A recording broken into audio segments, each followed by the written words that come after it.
ਵਾਹਿਗੁਰੂ ਜੀ ਕਾ ਖਾਲਸਾ ਵਾਹਿਗੁਰੂ ਜੀ ਕੀ ਫਤਿਹ।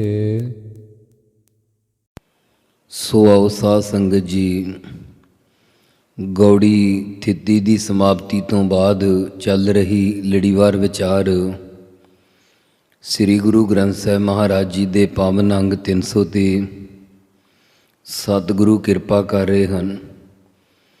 ਗੌੜੀ ਥਿੱਤੀ ਤੋਂ ਬਾਅਦ ਹੁਣ ਗੌੜੀ ਦੀ ਵਾਰ ਸਤਿਗੁਰੂ ਜੀ ਆਰੰਭ ਕਰਦੇ ਹਨ। ਵਾਰ ਨਾਮ ਪੌੜੀਆਂ ਦਾ ਹੈ, ਵਾਰ ਜਸ ਵਾਰ ਨਾਮ ਦੋ ਸੂਰਮਿਆਂ ਦੇ ਮੁਕਾਬਲੇ ਦਾ ਹੈ। ਸਤਿਗੁਰੂ ਜੀ ਨੇ ਸ਼ਲੋਕ ਤੇ ਮਹੱਲੇ ਰਲਾ ਕੇ ਲਿਖੀਆਂ ਹਨ। ਇਸ ਗੌੜੀ ਦੀ ਵਾਰ ਵਿੱਚ ਜਿੰਨੀਆਂ ਪੌੜੀਆਂ ਆਉਣਗੀਆਂ ਚੌਥੇ ਪਾਤਸ਼ਾਹ ਦੀਆਂ, ਅਤੇ ਜਿੱਥੇ ਪੰਜਵੇਂ ਪਾਤਸ਼ਾਹ ਦੀ ਪੌੜੀ ਆਵੇਗੀ ਉੱਥੇ ਮਹੱਲਾ ਪੰਜਵਾ, ਪੌੜੀ ਨਵੀਂ, ਮਹੱਲਾ ਪੰਜਵਾ ਜਾਂ ਕੇਵਲ 5 ਲਿਖਿਆ ਆਵੇਗਾ, ਉਹ ਪੰਜਵੇਂ ਪਾਤਸ਼ਾਹ ਜੀ ਦੀ ਪੌੜੀ ਸਮਝਣੀ। ਪੌੜੀਆਂ ਦੇ ਨਾਲ ਇਸ ਕਰਕੇ ਮਹੱਲੇ ਘੱਟ ਹੁੰਦੇ ਹਨ ਕਿਉਂਕਿ ਜਿਸ ਪਾਤਸ਼ਾਹ ਦਾ ਪਹਿਲਾ ਵਾਰ ਦਾ ਮਹੱਲਾ ਹੈ ਉਹ ਸਾਰੀਆਂ ਪੌੜੀਆਂ ਉਹਨਾਂ ਸਤਿਗੁਰਾਂ ਦੀਆਂ ਹਨ।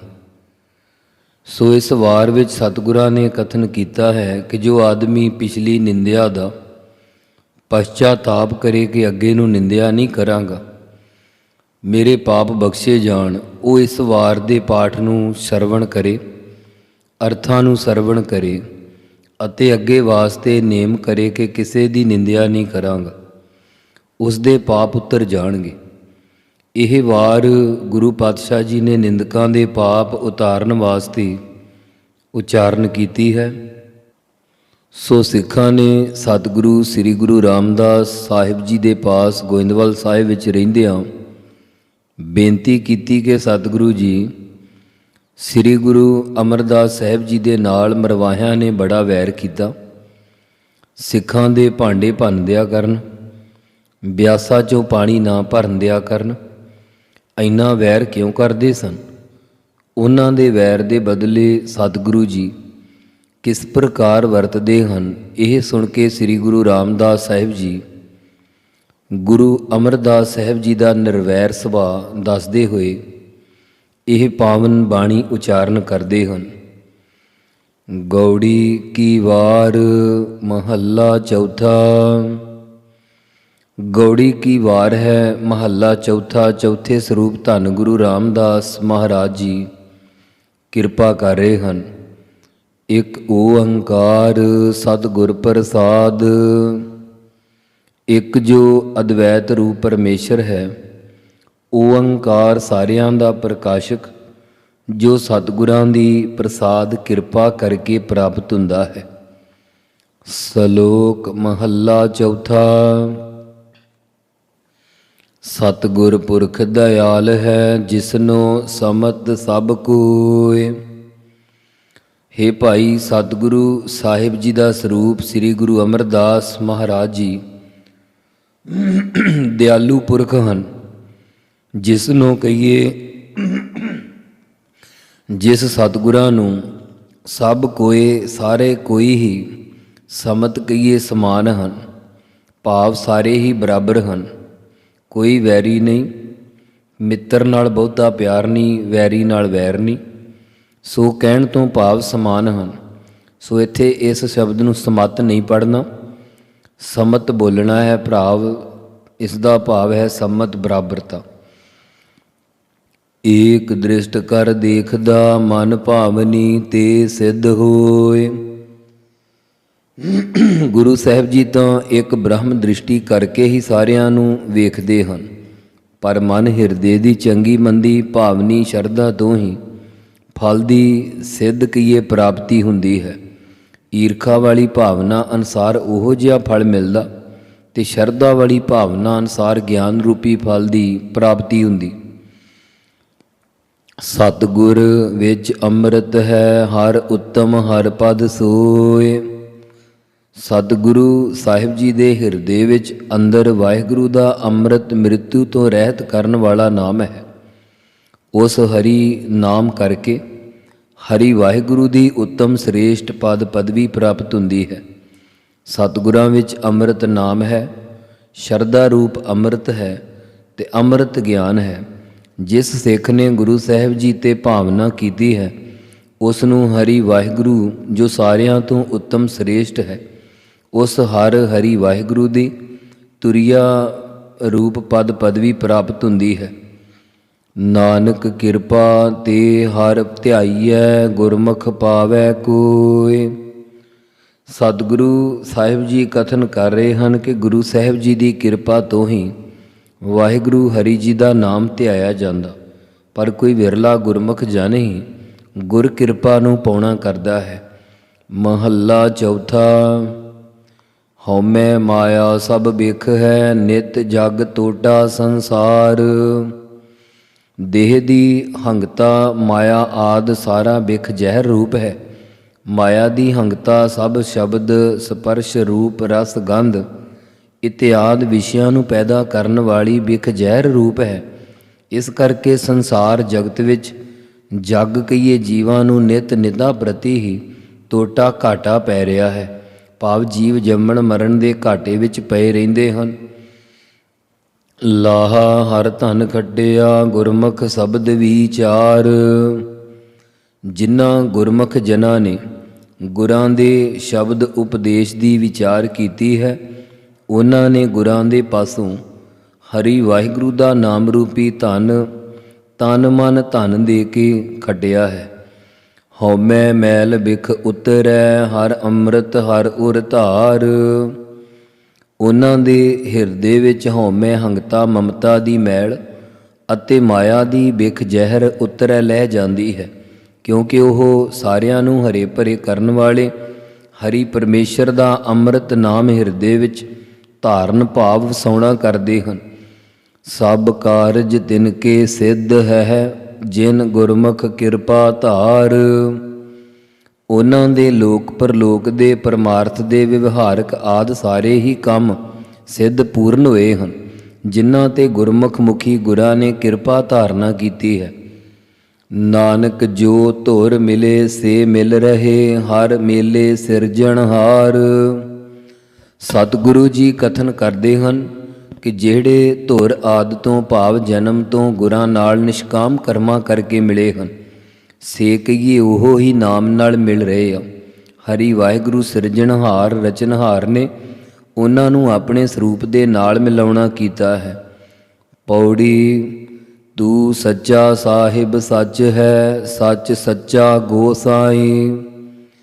ਅਰਥ ਕਰਦੇ ਸਤਿਗੁਰੂ ਦੱਸਦੇ ਹਨ ਕਿ ਇਹ ਪਰਮੇਸ਼ਰ ਤੂੰ ਸੱਚਾ ਸਾਹਿਬ ਮਾਲਕ ਪਿਛੇ ਵੀ ਸੀ, ਹੁਣ ਵੀ ਵਰਤਮਾਨ ਸਮੇਂ ਵਿੱਚ ਵੀ ਸੱਚ ਸਰੂਪ ਹੈ, ਅਤੇ ਗੋਸਾਈ ਪ੍ਰਿਥਵੀ ਦੇ ਸਾਈਂ ਅੱਗੇ ਨੂੰ ਵੀ ਸੱਚ ਨਿਸ਼ਚੇ ਕਰਕੇ ਭਵਿੱਖਤ ਕਾਲ ਵਿੱਚ ਸੱਚਾ ਸਰੂਪ ਹੀ ਹੋਵੇਗਾ।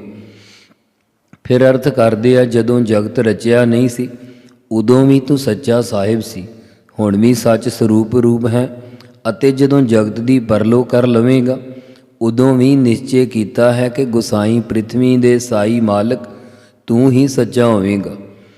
ਤੁਧਨੋਂ ਸਭ ਧਿਆਏ ਦੀ, ਸਭ ਲੱਗੈ ਤੇਰੀ ਪਾਈ। ਹੇ ਅੰਤਰਜਾਮੀ, ਤੁਧਨੋਂ ਕਹੀਏ ਤੁਹਾਨੂੰ ਸਾਰੀ ਸ੍ਰਿਸ਼ਟੀ ਧਿਆਉਂਦੀ ਹੈ ਅਤੇ ਸਾਰੀ ਸ੍ਰਿਸ਼ਟੀ ਤੇਰੀ ਪਾਈ ਚਰਨੀ ਲੱਗਦੀ ਹੈ। ਤੇਰੀ ਸਿਫਤ ਸਵਾਲਿਓ ਸਰੂਪ ਹੈ, ਜਿਨ ਕੀਤੀ ਤਿਸ ਪਾਰ ਲਗਾਈ। ਹੇ ਸੱਚੇ ਪਾਤਸ਼ਾਹ ਜੀ, ਤੁਹਾਡੀ ਸਿਫਤ ਵਡਿਆਈ ਬੜੀ ਹੀ ਸਵਾਲਿਓ ਸੁੰਦਰ ਸਰੂਪ ਵਾਲੀ ਹੈ। ਤੇਰੀ ਕਹੀਏ ਤੁਹਾਡੀ ਸਿਫਤ ਉਸਤਤੀ ਭਗਤੀ ਕਰਨੀ ਬੜੀ ਸਵਾਲਿਓ ਸਲਾਹੁਣੇ ਯੋਗ ਤੇ ਸਰੂਪ ਦੀ ਪ੍ਰਾਪਤੀ ਕਰਾਉਣ ਵਾਲੀ ਹੈ। ਜਿਸ ਨੇ ਵੀ ਗੁਰਾਂ ਦੁਆਰਾ ਤੇਰੀ ਉਸਤਤੀ ਕੀਤੀ ਹੈ, ਉਸ ਨੂੰ ਤੂੰ ਸੰਸਾਰ ਸਮੁੰਦਰ ਤੋਂ ਪਾਰ ਲਗਾਉਣਾ ਕਰਦਾ ਹੈ। ਗੁਰਮੁਖਾ ਨੂੰ ਫਲ ਪਾਏ ਦਾ, ਸੱਚ ਨਾਮ ਸਮਾਈ। ਹੇ ਪਰਮੇਸ਼ਰ, ਗੁਰਮੁਖ ਜਨਾਂ ਨੂੰ ਬ੍ਰਹਮ ਗਿਆਨ ਰੂਪੀ ਫਲ ਪ੍ਰਾਪਤ ਕਰਵਾ ਕੇ ਉਹਨਾਂ ਦੀ ਬਿਰਤੀ ਨੂੰ ਸੱਚੇ ਨਾਮ ਵਿੱਚ ਸਮਾਈ ਅਭੇਦ ਕਰ ਦਿੰਦਾ ਹੈ। ਵੱਡੇ ਮੇਰੇ ਸਾਹਿਬਾ, ਵੱਡੀ ਤੇਰੀ ਵਡਿਆਈ। ਹੇ ਮੇਰੇ ਵੱਡੇ ਸਾਹਿਬਾ ਮਾਲਕਾ, ਤੁਹਾਡੀ ਵਡਿਆਈ ਮਹਿਮਾ ਸਭ ਤੋਂ ਵੱਡੀ ਹੈ। ਭਾਵ ਆਪ ਜੀ ਦੇ ਤੁਲ ਕਿਸੇ ਦੀ ਵੀ ਵਡਿਆਈ ਨਹੀਂ ਹੋ ਸਕਦੀ। ਸ਼ਲੋਕ ਮਹੱਲਾ ਚੌਥਾ। ਵੇਣ ਨਾਵੈ ਹੋਰ ਸਲਾਹਣਾ, ਸਭ ਬੋਲਣ ਫਿੱਕਾ ਸਾਧ। ਧੰਨ ਗੁਰੂ ਸ੍ਰੀ ਗੁਰੂ ਰਾਮਦਾਸ ਸਾਹਿਬ ਜੀ ਕਥਨ ਕਰ ਰਹੇ ਹਨ ਕਿ ਹੇ ਗੁਰਸਿੱਖੋ, ਹਰੀ ਵਾਹਿਗੁਰੂ ਦੇ ਨਾਮ ਤੋਂ ਵਿਣ ਬਗੈਰ ਹੋਰ ਕਿਸੇ ਵੀ ਦੇਵੀ ਦੇਵਤੇ ਦੀ ਸਲਾਹਣਾ, ਸਿਫਤ ਕਰਨੀ ਜਾਂ ਮਾਇਕੀ ਪਦਾਰਥਾਂ ਨੂੰ ਸਲਾਹਣਾ ਤੇ ਸਾਰਾ ਜੋ ਬੇਰਸੀ ਦਾ ਬੋਲਣਾ ਹੈ, ਇਹ ਫਿੱਕਾ ਰੁੱਖਾ ਸਵਾਦ ਹੀ ਹੈ। ਮਨਮੁਖ ਅਹੰਕਾਰ ਸਲਾਹ ਦੇ, ਹਉਮੈ ਮਮਤਾਵਾਦ। ਮਨਮੁਖ ਲੋਕ ਆਪਣੇ ਹੰਕਾਰ ਦੀ ਹੀ ਸਲਾਹਤਾ ਕਰਦੇ, ਸਿਫਤ ਕਰਦੇ। ਮਨਮੁਖ ਲੋਕ ਹੰਕਾਰੀਆਂ ਦੀ ਹੀ ਸਿਫਤ ਕਰਦੇ ਹਨ, ਜਿਸ ਕਰਕੇ ਦੇਹ ਦੀ ਹਉਮੈ, ਪਦਾਰਥਾਂ ਦੀ ਮਮਤਾ, ਅਪਣੱਤ ਤੇ ਵਾਦ ਝਗੜੇ ਬਣੇ ਰਹਿੰਦੇ ਹਨ। ਜਿਨ ਸਾਹ ਲਾਹਨ ਸੇ ਮਰਹਿ, ਖਪ ਜਾਵੈ ਸਭ ਅਪਵਾਦ। ਜਿਨ੍ਹਾਂ ਹੰਕਾਰੀਆਂ ਦੀ ਮਨਮੁਖ ਲੋਕ ਸਿਫਤ ਕਰਦੇ ਹਨ, ਉਹ ਅੰਤ ਨੂੰ ਮਰ ਜਾਂਦੇ ਹਨ, ਤੇ ਜੋ ਗੁਰੂ ਘਰ ਦੀ ਨਿੰਦਿਆ ਕਰਨ ਵਾਲੇ ਸਨ, ਉਹ ਸਾਰੇ ਹੀ ਅਪਵਾਦ, ਖੋਟੀ ਨਿੰਦਿਆ ਭਾਵ ਖੋਟਾ ਝਗੜਾ ਕਰਨ ਵਾਲੇ, ਖਪਤ ਭਾਵ ਨਾਸ਼ ਹੋ ਜਾਂਦੇ, ਖਪ ਕੇ ਮਰ ਜਾਂਦੇ। ਜਨ ਨਾਨਕ ਗੁਰਮੁਖ ਉਬਰੇ, ਜਪ ਹਰ ਹਰ ਪਰਮਾਨਾਦ। ਸਤਿਗੁਰੂ ਧੰਨ ਗੁਰੂ ਰਾਮਦਾਸ ਮਹਾਰਾਜ ਜੀ ਕਿਰਪਾ ਕਰ ਰਹੇ ਹਨ ਕਿ ਉਹ ਗੁਰਮੁਖ ਜਨ ਸੰਸਾਰ ਸਮੁੰਦਰ ਤੋਂ ਉਬਰੇ ਕਈਏ ਤਰ ਗਏ ਹਨ, ਜਿਨ੍ਹਾਂ ਨੇ ਸਾਰਿਆਂ ਨੂੰ ਹਰੇ ਭਰੇ ਕਰਨ ਵਾਲੇ ਤੇ ਪਰਮਾਨਾਦ ਕਈਏ ਵੱਡੇ ਆਨੰਦ ਨੂੰ ਦੇਣ ਵਾਲੇ ਪਰਮ ਆਨੰਦ ਸਰੂਪ ਹਰੀ ਪਰਮੇਸ਼ਰ ਦੇ ਨਾਮ ਨੂੰ ਜਪਿਆ ਹੈ। ਮਹੱਲਾ ਚੌਥਾ। ਸਤਿਗੁਰ ਹਰਿ ਪ੍ਰਭ ਦਸ, ਨਾਮ ਧਿਆਈ ਮਨ ਹਰੀ। ਸਤਿਗੁਰੂ ਸ੍ਰੀ ਗੁਰੂ ਨਾਨਕ ਦੇਵ ਜੀ, ਸ੍ਰੀ ਗੁਰੂ ਅੰਗਦ ਦੇਵ ਜੀ ਤੇ ਸ੍ਰੀ ਗੁਰੂ ਅਮਰਦਾਸ ਸਾਹਿਬ ਜੀ ਦੇ ਚਰਨਾਂ ਵਿੱਚ ਬੇਨਤੀ ਕਰੀਏ ਕਿ ਸਾਨੂੰ ਜੋ ਸਾਰਿਆਂ ਨੂੰ ਹਰੇ ਭਰੇ ਕਰਨ ਵਾਲਾ ਹਰੀ ਵਾਹਿਗੁਰੂ ਹੈ, ਉਸ ਦੇ ਨਾਮ ਦੀ ਦਸ ਪਾਉਣਾ ਕਰੋ, ਜਿਸ ਕਰਕੇ ਅਸੀਂ ਵੀ ਹਰੀ ਵਾਹਿਗੁਰੂ ਦੇ ਨਾਮ ਨੂੰ ਮਨ ਹਿਰਦੇ ਵਿੱਚ ਧਿਆਉਣ ਵਾਲੇ ਹੋ ਜਾਈਏ। ਨਾਨਕ ਨਾਮ ਪਵਿੱਤ, ਹਰ ਮੁਖ ਬੋਲੀ, ਸਭ ਦੁੱਖ ਪਰ ਹਰੀ। ਸਤਿਗੁਰੂ ਜੀ ਕਥਨ ਕਰਦੇ ਹਨ ਕਿ ਹਰੀ ਵਾਹਿਗੁਰੂ ਦਾ ਨਾਮ ਪਵਿੱਤਰ ਹੈ। ਹਰੀ ਵਾਹਿਗੁਰੂ ਦੇ ਨਾਮ ਨੂੰ ਮੁੱਖ ਮੂੰਹ ਦੇ ਨਾਲ ਬੋਲੀ ਕਹੀਏ, ਬੋਲਣ ਕਰਕੇ ਸਭ ਪਾਪ ਤੇ ਦੁੱਖ ਪਰ ਹਰੀ ਵਿਸ਼ੇਸ਼ ਕਰਕੇ ਦੂਰ ਹੋ ਜਾਂਦੇ ਆ, ਨਾਸ ਹੋ ਜਾਂਦੇ ਆ। ਪੌੜੀ। ਤੂੰ ਆਪੇ ਆਪ ਨਿਰੰਕਾਰ ਹੈ, ਨਿਰੰਜਨ ਹਰ ਰਾਇਆ। ਹੇ ਰਾਇਆ, ਰਾਜਾ ਸਰੂਪ ਨਿਰੰਜਨ ਮਾਇਆ ਕਾਲਖ ਤੋਂ ਰਹਿਤ ਪਰਮੇਸ਼ਰ, ਸਾਰਿਆਂ ਵਿੱਚ ਤੂੰ ਆਪਣੀ ਜੋਤ ਨੂੰ ਸਾਖਿਆਤਤਾ ਕਰਨ ਵਾਲਾ, ਆਪ ਹੀ ਜੀਵ ਈਸ ਦੇ ਅੰਦਰ ਨਿਰੰਕਾਰ ਨਿਰਾਕਾਰ ਸਰੂਪ ਹੈ। ਜਿਨੀ ਤੂੰ ਇੱਕ ਮਨ ਸੱਚ ਧਿਆਇਆ, ਤਿਨ ਕਾ ਸਭ ਦੁੱਖ ਗਵਾਇਆ। ਜਿਨ੍ਹਾਂ ਨੇ ਇੱਕ ਮਨ ਹੋ ਕੇ ਤੇਰੇ ਸੱਚੇ ਨਾਮ ਨੂੰ ਧਿਆਉਣਾ ਕੀਤਾ ਹੈ, ਉਹਨਾਂ ਦਾ ਜੰਮਣ ਮਰਨ ਆਦਿ ਸਾਰਾ ਹੀ ਦੁੱਖ ਗਵਾ ਦਿੱਤਾ ਹੈ। ਤੇਰਾ ਸ਼ਰੀਕ ਕੋ ਨਾਹੀ, ਜਿਸਨੂੰ ਲਵੈ ਲਾਇ ਸੁਣਾਇਆ। ਹੇ ਵਾਹਿਗੁਰੂ, ਤੇਰਾ ਕਹੀਏ ਤੁਹਾਡਾ ਕੋਈ ਵੀ ਸ਼ਰੀਕ ਨਹੀਂ। ਨਿਰਸਾਕੰ ਸ਼ਰੀਕ ਹੈ, ਅਮਿਤੋ ਅਮੀਕ ਹੈ, ਭਾਵ ਸ਼ਰੀਕਾ ਕਰਨ ਵਾਲਾ ਨਹੀਂ। ਜਿਸ ਨੂੰ ਤੇਰੇ ਲਵੈ ਬਰਾਬਰ ਸਦਰਸ਼ ਲਾ ਕੇ ਸੁਣਾ ਦਈਏ, ਭਾਵ ਤੇਰੇ ਜੈਸਾ ਪਾਤਸ਼ਾਹ ਕੋਈ ਹੋਵੇ ਜਾਂ ਤੇਰੀ ਵਡਿਆਈ ਵਾਲਾ ਹੋਵੇ, ਕੋਈ ਤੇਰੇ ਤੁਲ ਹੋਵੇ, ਕੋਈ ਹੈ ਹੀ ਨਹੀਂ। ਤੂੰ ਆਪ ਹੀ ਇੱਕ ਅਦਵੈਤ ਰੂਪ ਹੈ। ਦੱਸਦੇ ਹਨ ਜਦੋਂ ਕਾਮ ਬਾਲਕ ਰੂਪ ਧਾਰ ਕੇ ਨਾਰਦ ਕੋਲ ਆਇਆ ਨਾ, ਤਾਂ ਕਾਮ ਤੋਂ ਇਸ ਦਾ ਚਿੱਤ ਮੋਹਿਆ ਨਾ ਗਿਆ। ਇਹ ਬੜਾ ਖੁਸ਼ ਹੋਇਆ, ਕਾਮ ਪੈਰੀਂ ਪੈ ਗਿਆ। ਸ਼ਿਵ ਜੀ ਕੋਲ ਜਾ ਕੇ ਕਹਿਣ ਲੱਗਾ ਕਿ ਮੈਂ ਕਾਮ ਜਿੱਤ ਲਿਆ ਹੈ। ਸ਼ਿਵ ਜੀ ਕਹਿਣ ਲੱਗੇ, ਅੱਗੇ ਗੱਲ ਨਾ ਕਰੀ, ਹੰਕਾਰ ਹੋ ਜਾਂਦਾ ਹੈ। ਨਾਰਦ ਦਾ ਸੁਭਾਅ ਬੜਾ ਚੰਚਲ ਤੇ ਤੇਜ਼ ਸੀ। ਕਹਿੰਦਾ ਮੇਰੀ ਪ੍ਰਭਤਾ ਸਹਾਰ ਨਹੀਂ ਸਕਦਾ। ਉੱਥੋਂ ਉੱਠ ਕੇ ਆਪਣੇ ਪਿਤਾ ਬ੍ਰਹਮਾ ਕੋਲ ਜਾ ਕੇ ਇਹੋ ਗੱਲ ਕਹਿਣਾ ਕੀਤੀ ਤਾਂ ਬ੍ਰਹਮਾ ਜੀ ਕਹਿਣ ਲੱਗੇ, ਵਿਸ਼ਨੂੰ ਕੋਲ ਜਾ ਕੇ ਨਾ ਗੱਲ ਕਰ ਦੇਵੀਂ। ਇਸ ਨੇ ਕਿਹਾ ਕਿ ਉਹ ਮੇਰਾ ਪਿਆਰਾ ਹੈ, ਜੇ ਉਸ ਕੋਲ ਗੱਲ ਨਾ ਕਰੀ ਤਾਂ ਹੋਰ ਕਿਸ ਕੋਲ ਕਰਾਂਗਾ। ਵਿਸ਼ਨੂੰ ਕੋਲ ਜਾ ਕੇ ਕਹਿਣ ਲੱਗਾ, ਮੈਂ ਕਾਮ ਜਿੱਤ ਲਿਆ ਹੈ। ਵਿਸ਼ਨੂੰ ਜੀ ਬੜੇ ਖੁਸ਼ ਹੋਏ ਤੇ ਕਹਿੰਦੇ ਨਾਰਦ ਸ਼ਾਬਾਸ਼, ਅਸੀਂ ਵੇਖ ਲక్ష్ਮੀ ਰੱਖੀ ਬੈਠੇ ਹਾਂ, ਤੂੰ ਕਾਮ ਨੂੰ ਜਿੱਤ ਲਿਆ, ਬੜਾ ਬਲੀ ਹੈ। ਉਸ ਵੇਲੇ ਨਾਰਦ ਬੜਾ ਖੁਸ਼ ਹੋਇਆ ਕਿ ਵਿਸ਼ਨੂੰ ਨੇ ਮੇਰੀ ਸਿਫਤ ਕਰ ਦਿੱਤੀ ਹੈ, ਕਿ ਵਿਸ਼ਨੂੰ ਨੇ ਮੇਰੀ ਸਿਫਤ ਕਰ ਦਿੱਤੀ ਤੇ ਉੱਠ ਕੇ ਤੁਰ ਪਿਆ। ਵਿਸ਼ਨੂੰ ਜੀ ਨੇ ਸੋਚਿਆ ਪਰਖ ਤਾਂ ਲਈਏ। ਤੁਲਸੀ ਰਮਾਇਣ ਵਿੱਚ ਪ੍ਰਸੰਗ ਆਉਂਦਾ ਹੈ ਕਿ ਇੱਕ ਅਨੂਪ ਨਗਰੀ ਸਥਾਪਿਤ ਕੀਤੀ। ਉਸ ਰਾਜ ਵਿੱਚ ਰਾਜੇ ਦੀ ਇੱਕ ਸੁੰਦਰ ਪੁੱਤਰੀ ਰਚ ਦਿੱਤੀ। ਜਦੋਂ ਨਾਰਦ ਮੁਨੀ ਉਸ ਰਸਤੇ ਵਿੱਚੋਂ ਲੰਘਣ ਲੱਗਾ ਤਾਂ ਰਾਜੇ ਨੇ ਬੜਾ ਪ੍ਰੇਮ ਕੀਤਾ।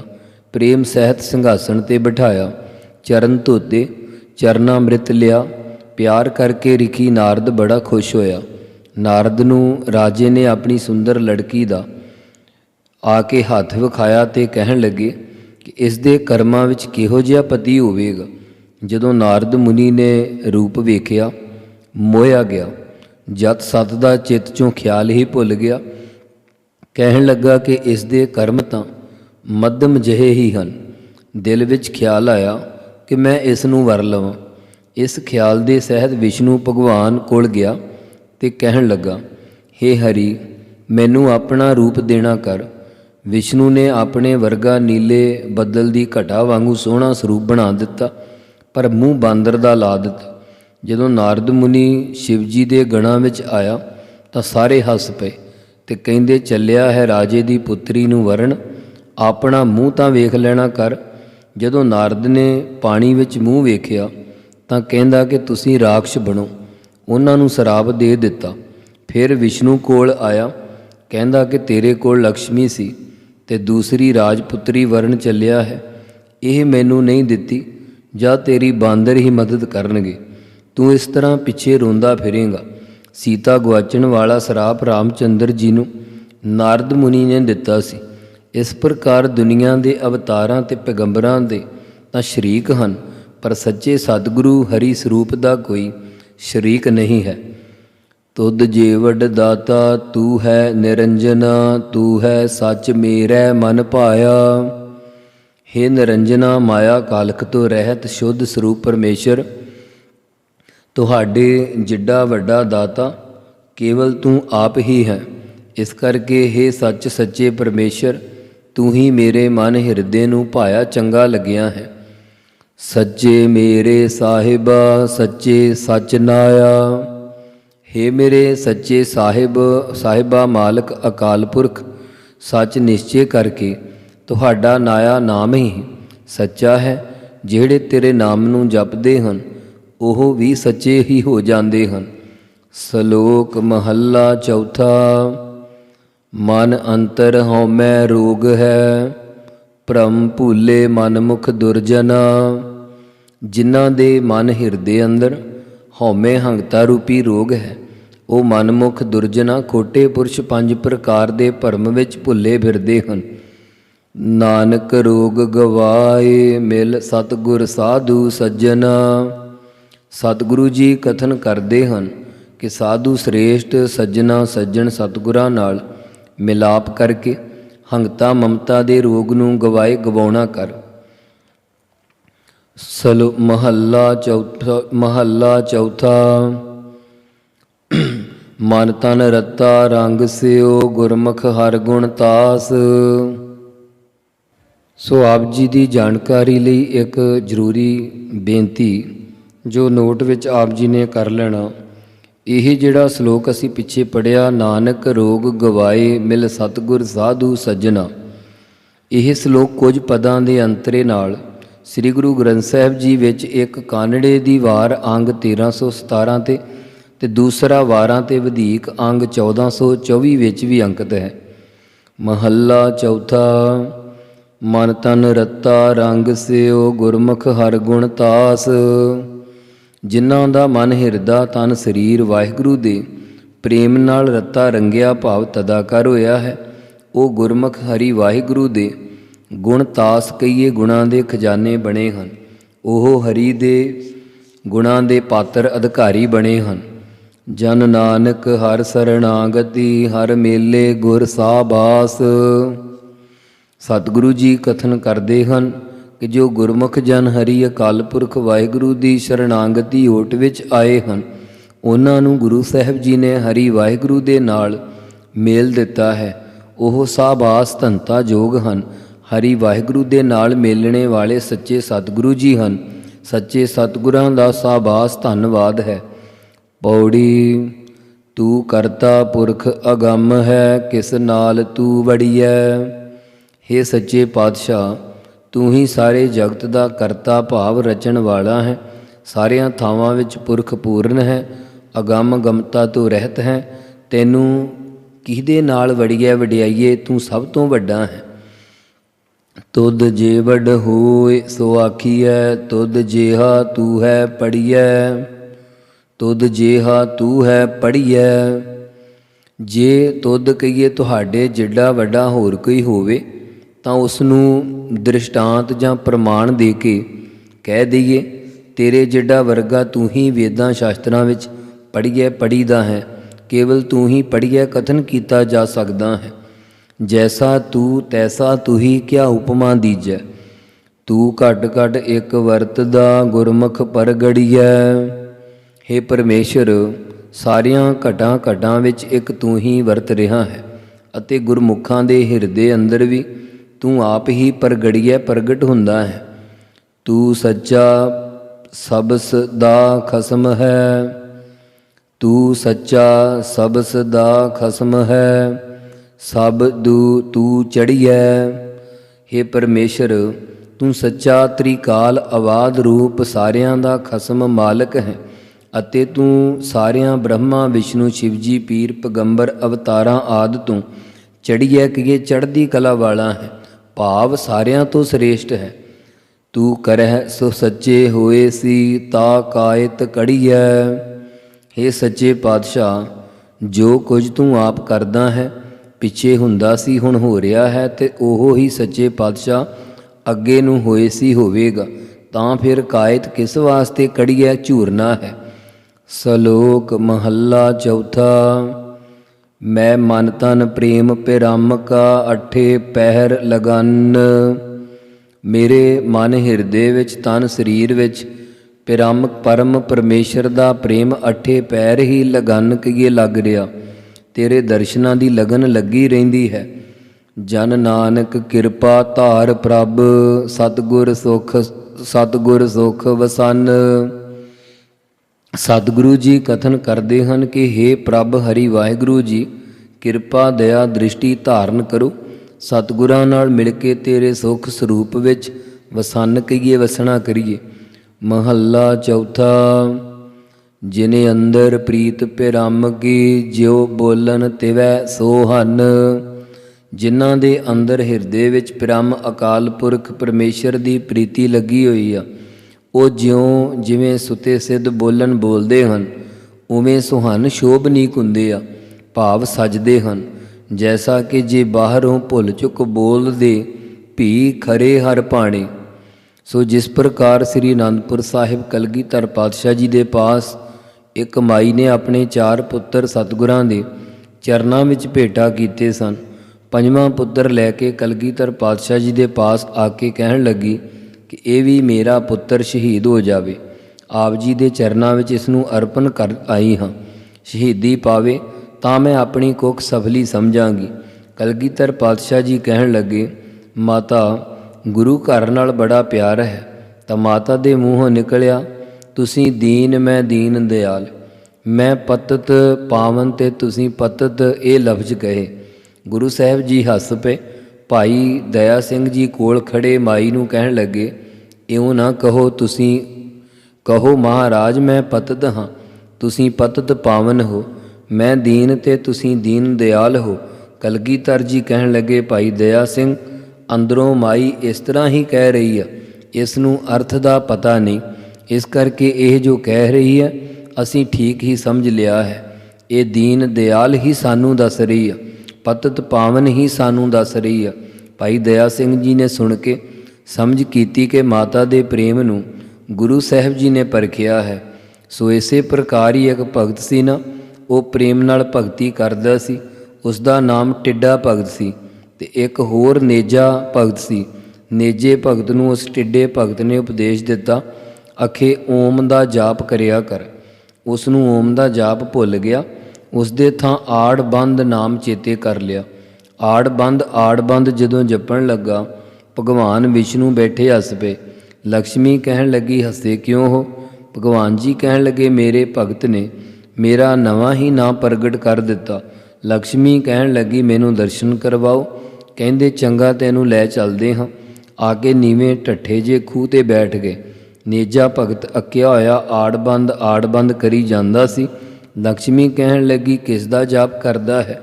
ਨੇਜਾ ਭਗਤ ਕਹਿਣ ਲੱਗਾ, ਤੇਰੇ ਖਸਮ ਦਾ। ਕਹਿੰਦੀ, ਬੋਲਦਾ ਤਾਂ ਸੱਚ ਹੈ। ਫਿਰ ਲਕਸ਼ਮੀ ਕਹਿਣ ਲੱਗੀ, ਉਹ ਰਹਿੰਦਾ ਕਿੱਥੇ ਹੈ? ਕਹਿਣ ਲੱਗਾ, ਢੱਠੇ ਖੂਹ ਵਿੱਚ। ਭਗਵਾਨ ਪਹਿਲਾਂ ਹੀ ਖੂਹ 'ਤੇ ਬੈਠੇ ਸਨ। ਕਹਿੰਦੀ, ਭਗਤ ਤਾਂ ਅੰਤਰ ਜਾਮੀ ਹੈ। ਕਹਿੰਦੇ, ਐਵੇਂ ਤਾਂ ਨਹੀਂ ਸਾਡਾ ਨਵਾਂ ਨਾਂ ਪ੍ਰਗਟ ਕੀਤਾ।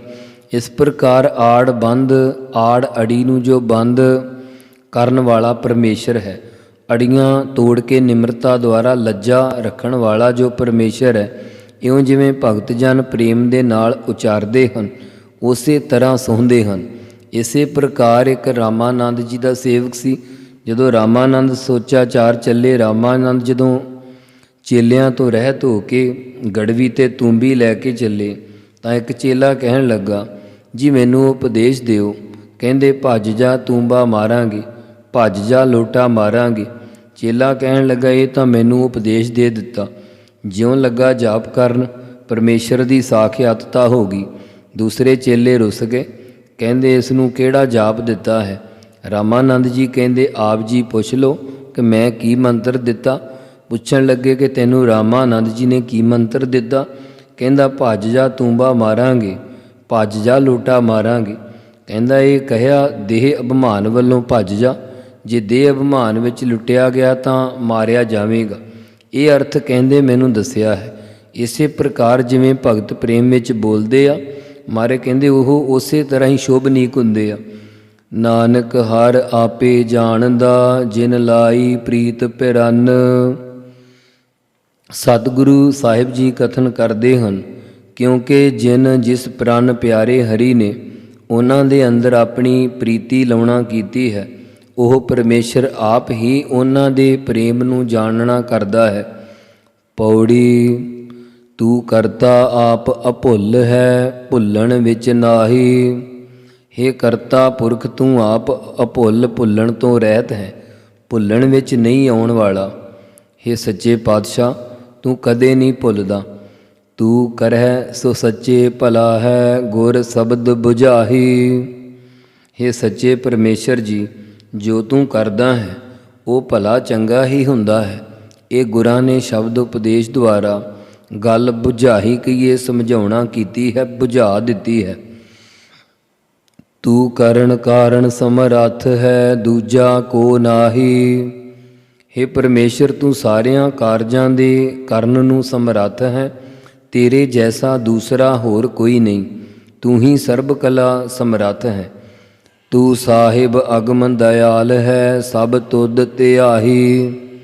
ਤੂੰ ਸਾਰਿਆਂ ਦਾ ਸਾਹਿਬ, ਮਾਲਕ, ਅਗਮ ਮਨ ਦੀ ਗਮਤਾ ਤੋਂ ਪਰੇ, ਦਇਆਲ, ਦਇਆ ਦਾ ਘਰ ਹੈ। ਸਾਰੀ ਸ੍ਰਿਸ਼ਟੀ ਇੱਕ ਚਿੱਤ ਹੋ ਕੇ ਤੈਨੂੰ ਧਿਆਹੀ ਧਿਆਉਂਦੀ ਹੈ। ਸਭ ਜੀ ਤੇਰੇ ਤੂੰ ਸਭ ਸਦਾ, ਤੂੰ ਸਭ ਛਡਾਹੀ। ਸਭ ਕਹੀਏ ਸਾਰੇ ਜੀਵ ਜੰਤ ਤੇਰੇ ਪੈਦਾ ਕੀਤੇ ਹੋਏ ਦਾਸ ਹਨ।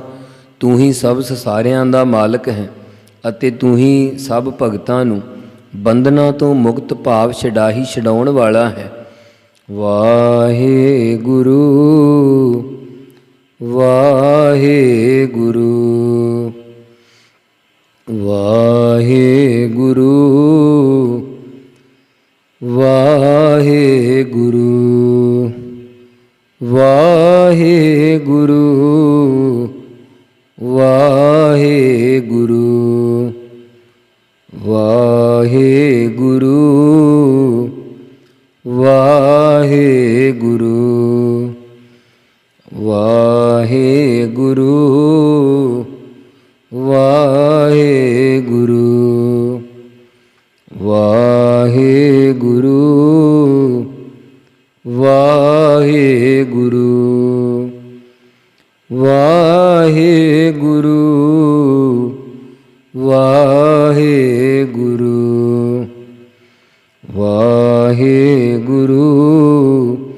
ਵਾਹਿਗੁਰੂ। ਵਾਹਿਗੁਰੂ ਜੀ ਕਾ ਖਾਲਸਾ, ਵਾਹਿਗੁਰੂ ਜੀ ਕੀ ਫਤਿਹ।